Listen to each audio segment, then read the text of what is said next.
Welcome back to Volume's 2018 Wall-to-Wall Rock Hall Weekend. We're live backstage at the 2018 Rock and Roll Hall of Fame induction ceremony at the Public Auditorium in Cleveland.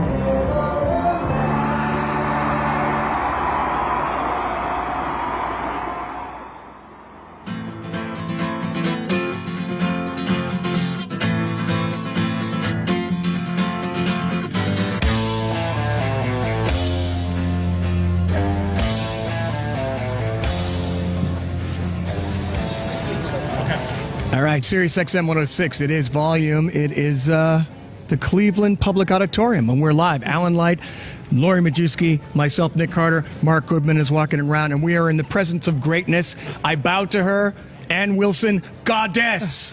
That would be tonight, especially Rock and Roll Hall of Famer Ann Wilson. Yeah. Yeah. Yep. 5 years ago. So let's start there. Well, yeah, we'll get to tonight, but start there. You've been through this. What did it mean to you? What do you remember from that night?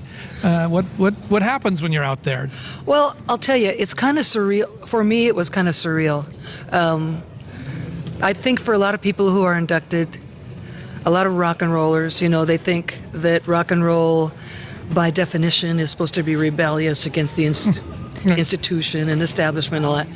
And so when you get nominated to become a member of an institution, you kind of go, so am I happy about this or what, And then you realize you are, because it also means you're being honored for having made a mark on pop culture. That's what... And so my experience was really good. I mean, like I said, it was kind of dreamlike because all of a sudden you're queen for a day and everyone's just... You're a genius. You're a genius. I am. Where have you been all this time?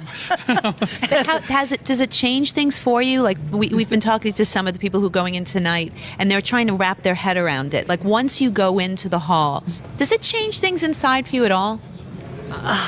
It hasn't really for me, except that I remember it fondly as being a great honor. And a lot of people do sort of.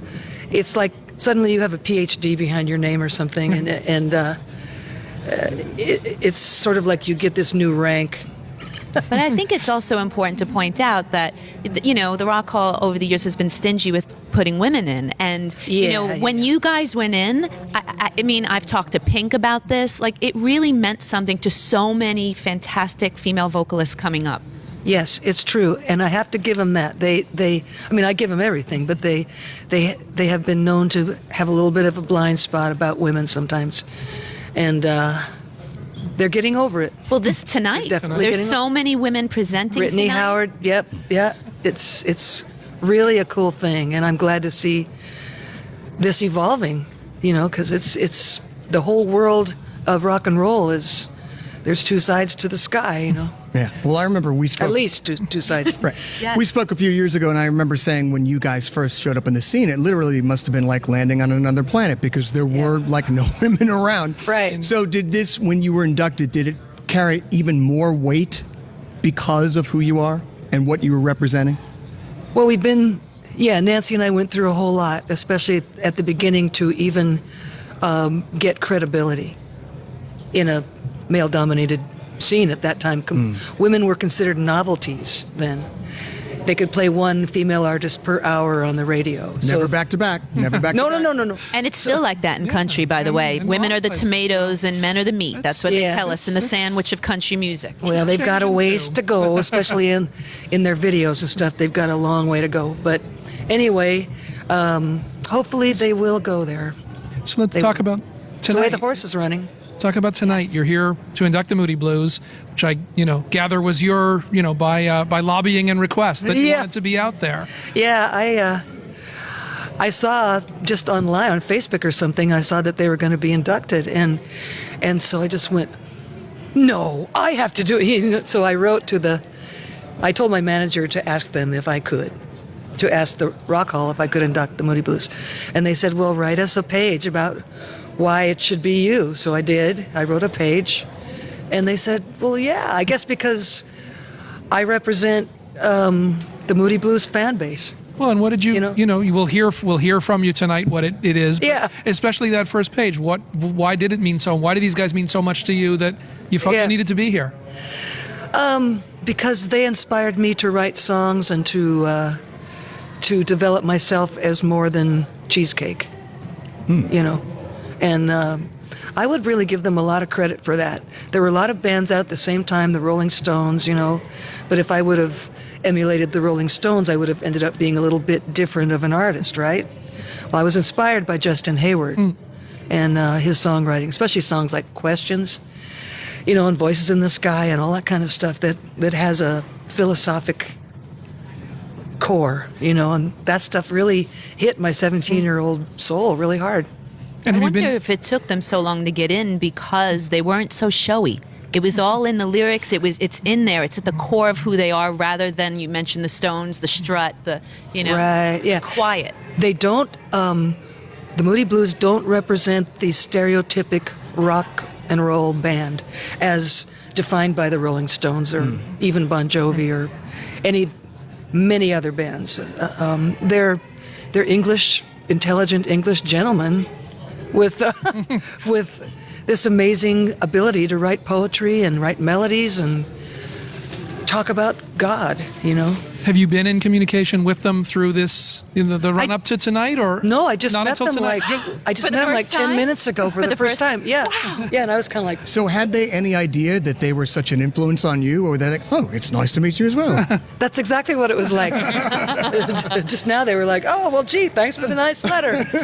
Well, yeah, well, I meant it, you know, every word of it. It was really, and I touch on this really quickly in my speech, but it was really hard to be on a date and with the car radio on and this Moody Blues song comes on and I just immediately just go there, you know, just snap to attention to the radio, not the dude here. Right, yeah, like, sorry, it's Justin Hayward, you know, but anyway, so yeah, I was really really wanting to do it, and I'm honored to be able to do it.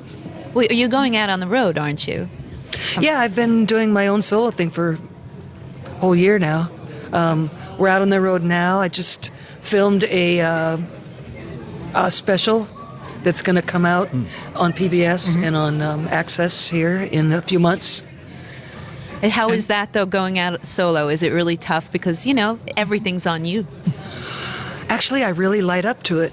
It's nothing against my sister. I mean, we'll always be partners and everything. And but to go out by my own and on my own and have the buck stop with me and what I say goes, the songs I want to do, we do, you know, it's very great. And I've been able to stretch out and push my envelope, and it's amazing. We spoke to Jerry Cantrell a bit earlier, and I know you can't really say, but we will be hearing you sing tonight as well. You guys are doing something, and we'll find out more. Yeah, and I'm sorry I can't spill the beans, but I think it's best that it's a surprise. Well, listen, we remember when you performed for Led Zeppelin. Right. And that goes down for me as one of the greatest live performances I've ever seen in my life. Well, so I can't wait to see what you do tonight. I have chills just thinking about it. Oh, well, thank you. Before we let you off the hook, can we ask you, because she beat me to it, what was it like to bring Robert Plant to tears? Well, first of all, I got to honestly say that at the time I couldn't see him well enough to see that he was crying. Later on, I saw it on YouTube like everybody else, but it makes me feel really deeply happy that he was pleased, that he was moved, because that was my mission that night, was to please them. Just hopefully, because that was their big night, you know, they're up there wearing tuxes and they look so clean cut and pure and everything up there in their suits. And we all know what bad boys they were, but they're men and beautiful souls, and they were pleased, so we succeeded. But to have these moments, to have the opportunity to do that for them, to come tonight for the Moody Blues, to be able to, you know, give back your thanks to some of these kinds of influences, it's got to be a gratifying chance to step up and do that. Yeah, I'm glad that I'm don't take this wrong, but I'm glad I'm still around to be able to do it for these guys, because it means so much to artists of our generation to still be recognized and not just swept away as old news. I mean, there's a really big contribution made, and I am really glad I get a chance to talk about it. You will never be old news. What are you talking? That's crazy talk. I always say my favorite thing is hearing my heroes talk about their heroes, and this has been a total pleasure. And we are glad you're still around to do it too. By the way, Rock and Roll Hall of Famer Ann here. Wilson, thank you. Thanks for the time, and have fun tonight. All right. And you look stunning, by the way. Yes. Well, thank you. Seriously. Thank you very much. 844-686-5863. Well, that's why I'm saying. 'Cause it's radio. I know. Nobody can see her. I'm just saying. 844-686-5863 at SiriusXM Volume if you want to check in and chime in. Dude, we just talked to Ann Wilson. I can't. Bye. Have a wonderful night. Thank you. Thanks, you guys. All right.